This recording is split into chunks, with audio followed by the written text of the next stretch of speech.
Sejak 1 pekan dilakukan operasi zebra, sebanyak 420 pengendara diberikan surat teguran karena terjaring razia Satuan Lalu Lintas Polres Lubuk Linggau. Sebagian besar pelanggaran didominasi karena tidak memiliki SIM serta tidak menggunakan helm.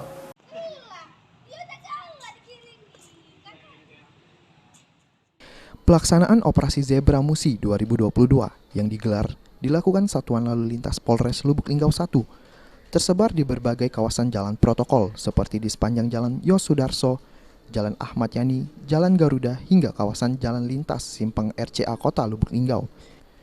Berdasarkan data Satuan Lalu Lintas Polres Lubuk Linggau, setelah 1 pekan digelar, sebanyak 420 pengendara diberikan surat teguran, di mana pelanggaran masih didominasi pengendara sepeda motor, baik tidak menggunakan helm maupun pengendara yang belum memiliki SIM. Ini kita sudah total teguran 420 surat teguran kepada masyarakat. Sebagian besar kebanyakan tidak menggunakan helm. Itu yang terjadi di Lubuk Linggau ini. Selain itu kan? Ada sebagian besar kendaraan ini bermotor. Ada juga mobil yang tidak menggunakan seatbelt segala macam, kita teguran.